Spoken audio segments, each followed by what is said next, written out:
네, 이번엔 또 다른 전세 사기 소식입니다.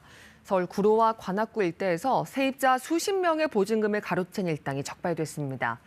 바로 일반인들은 잘 모르는 부동산 신탁의 허점을 악용했는데요. 신탁된 부동산에 세를 들 때 어떤 점에 주의해야 하는지 잘 알아두셔야겠습니다. 홍화경 기자입니다. 빌라왕, 빌라의 신, 건축왕, 부동산 사업으로 큰 돈을 번 사람을 지칭하는 것처럼 보이지만 이들은 모두 전세 사기 용의자들입니다.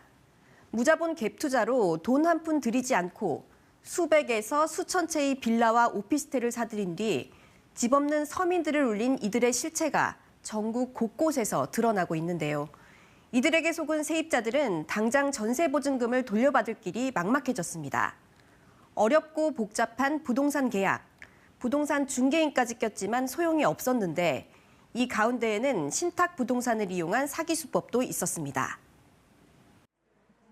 서울 관악구에 있는 10여 세대 규모의 소형 오피스텔 A씨는 2019년 말 보증금 1억 1천만 원에 전세를 들었습니다. 그런데 지난해 9월 집을 비워달라는 소장이 날아왔습니다. 나도 같은 건물 산다. 나도 똑같이 계약서 썼는데 이게 이상하면 내가 하겠냐. 알고 보니 A씨가 세를 들기 전 사기를 위한 물밑 작업이 이뤄졌습니다. 신탁, 믿고 맡긴다는 뜻인데 부동산의 담보 신탁을 설정한 겁니다. 신탁 설정 과정은 이렇습니다. 먼저 명의상 집주인인 신모 씨가 소유주로 등기부에 이름을 올립니다. 그 뒤에 부동산 신탁회사의 소유권을 넘기면서 그 집 소유권을 담보로 대출을 받습니다.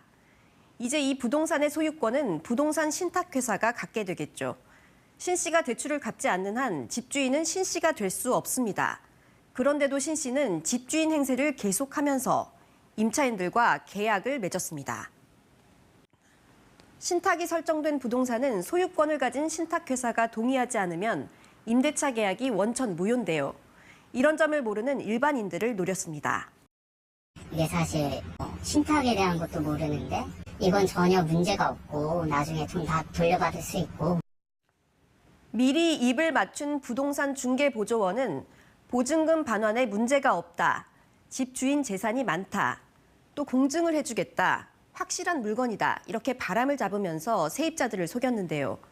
실소유주로부터 계약 체결 건당 100에서 200만 원의 보수를 지급받았습니다.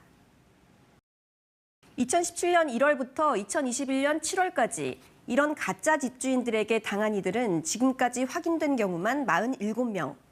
범행을 설계한 부동산 실소유주 60대 송모 씨는 보증금 38억여 원을 가로챘습니다. 이렇게까지 짜고 칠 수가 있구나라는 생각? 임차인 저 빼고는 다 짜고 친 거니까 그 계약에 관련된 사람들은. 경찰은 실소유주와 중개보조원을 구속 송치하고 이름을 빌려준 가짜 집주인 등 9명을 불구속 송치했는데요. 전세 계약 시 신탁이 설정된 부동산은 등기부 등본뿐 아니라 신탁 원부까지 반드시 확인해야 합니다.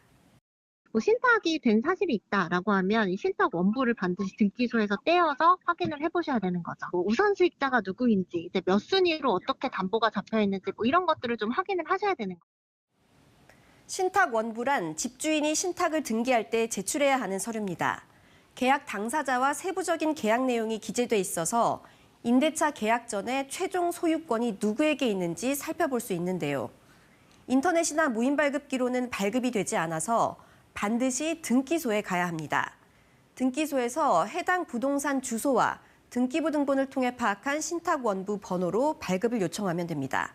이렇게 전세 사기로 인한 추가 피해가 눈덩이처럼 불어나자 정부는 이달 중 전세 사기 예방과 단속, 처벌 등 관련 추가 대책을 발표하겠다고 밝혔습니다. KBS 뉴스 홍화경입니다.